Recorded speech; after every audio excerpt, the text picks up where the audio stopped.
Oh, t'es chef 4, Célia. Ah là là là là. Vous m'entendez? J'entends plus. Oui. Est-ce qu'on t'a coupé le micro? On est bon? Un, deux, tres. Quattro, cinco, de seis. Olé. Musique. Musique. Ah, petite musique. Oyez, oyez, braves gens du pays Vensois, l'heure tant attendue de la web radio est arrivée. Célia, tu me fais rire. Ah bah Oui, oui, oui, vous êtes au moins 5 à nous regarder. Dont ma mère. Donc c'est une émission fort appréciée. D'ailleurs, n'hésitez pas à vous manifester si vous nous écoutez. On sera rassurés ou pas.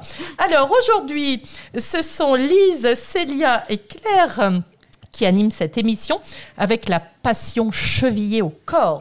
On démarre sans plus attendre avec Célia, the queen of the section jeunesse, l'idole des enfants, parce que l'idole des jeunes, c'est Palmyra, nous sommes bien d'accord.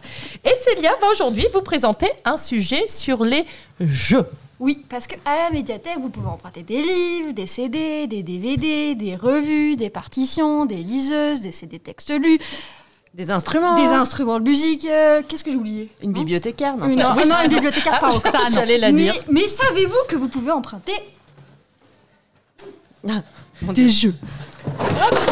Des jeux qui ont chu. Parce que le jeu... Alors, vous pouvez... Le jeu chute. Pas mal. Donc, j'ai voulu faire une petite entrée. Alors, à la médiathèque, vous pouvez emprunter Célia. des jeux de société. Et bonne nouvelle, un nouvel arrivage de jeux de société est arrivé. Ouais. Un nouvel arrivage. Attends, Donc, je te mets... Voilà, bravo. merci. Donc, si vous avez poncé déjà tous les jeux de la médiathèque, Poncez, si vous Oui, avez si vous poncé, avez déjà tous poncez fait. le mur, poncez le bois. Allez, bravo. On va devoir couper toute sa chronique. Bon, nous passons à Lise. Non, mais Oh, y a pas de jeu. non. Donc, je voulais dire que nous avons acheté tout plein de nouveaux jeux, dont les As d'Or 2022. Donc, les As d'Or 2022 pour les enfants, c'est Bubble Story. Et ça va, c'était As pas d'Or du Seven Wonders Architect pour les adultes. Donc, tous ces jeux, vous pourrez les découvrir en avant-première le mercredi 1er juin, lors d'un après-midi jeux de société. Et ils seront au fur et à mesure mis en circulation dans les espaces. Il y en a déjà quelques-uns qui viennent d'arriver. Et donc, le mercredi 1er juin, ça... après-midi jeux de société où vous pourrez découvrir tous ces nouveaux jeux. Il y a aussi dans l'espace multimédia, vous pourrez jouer au Cosmopolite. L'espace multimédia sera transformé en salle de restaurant. Tout à fait. Voilà. Wow. Mais vous ne pourrez pas y manger, mais Voilà. bien jouer et vous Voilà. amuser. Voilà. Et après, si vous êtes adepte du Scrabble, du Bogle ou du Triomino, ça sera... Ou du tricot. Ou du tricot. Ça sera au rez-de-chaussée de la médiathèque avec la section adulte.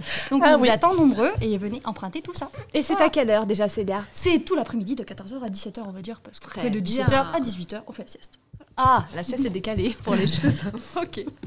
Voilà, merci. à tous. Bravo Célia. C'est d'abord. Alors, petit jingle. Yes, c'est le bon Merci, cette fois-ci. voilà. Bravo, bravo.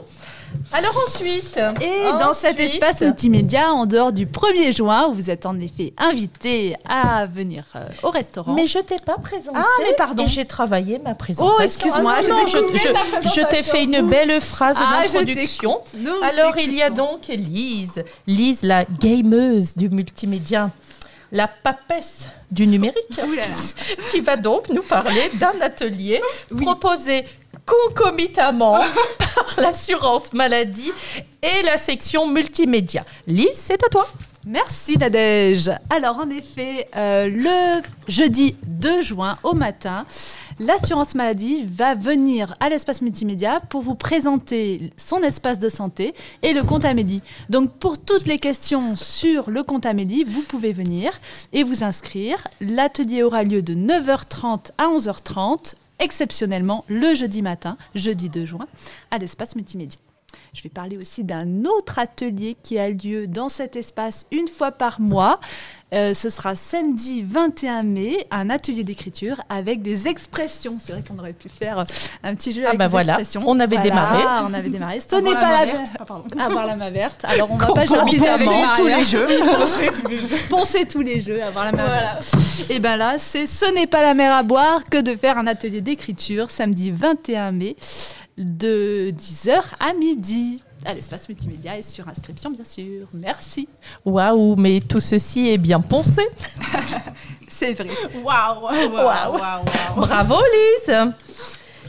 Et nous terminons cette émission riche d'informations avec Claire, Chiara, katakana en japonais, la fédulogie de notre établissement culturel qui présente J'avais l'impression Pete que c'était From, toi, du coup. J'ai un torchon autour des... romancier et nouvelliste américain, Pete From.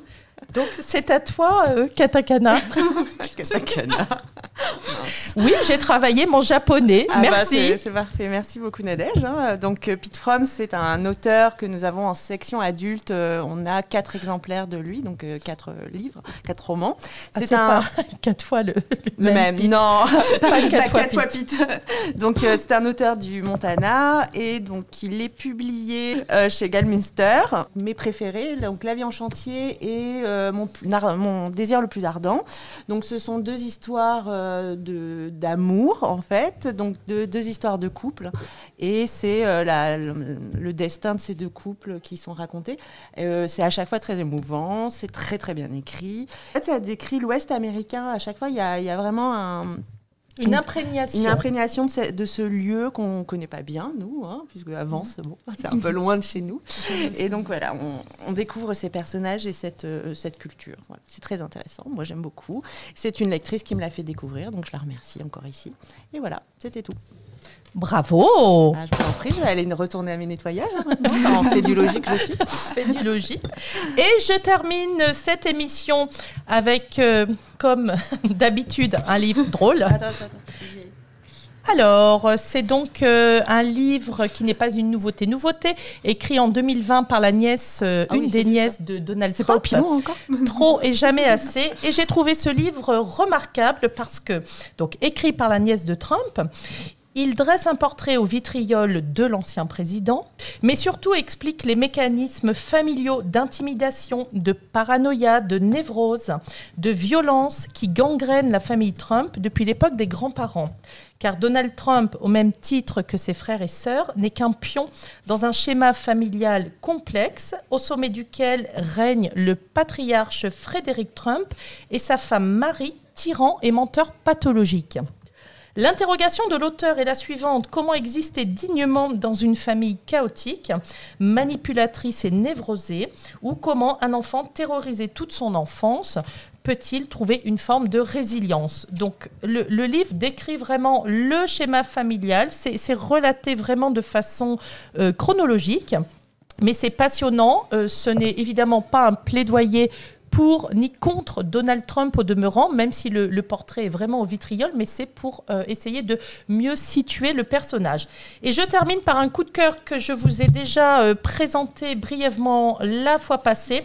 On en parle de plus en plus, les éditeurs et les distributeurs de films se mettent au diapason pour parler ensemble d'Alice Guy Blaché, grande cinéaste française, méconnue, oubliée d'Emmanuel pendant fort longtemps, et pourtant, elle est l'égale des Frères Lumière en matière de création cinématographique, puisque son histoire démarre à la fin du 19e siècle, et elle est vraiment remarquable. Elle a une histoire extraordinaire, puisqu'elle est quand même la seule et la première femme cinéaste à avoir réussi des 2 côtés de l'Atlantique. Donc je vous conseille les documentaires ou les ouvrages consacrés à Alice Guy Blaché.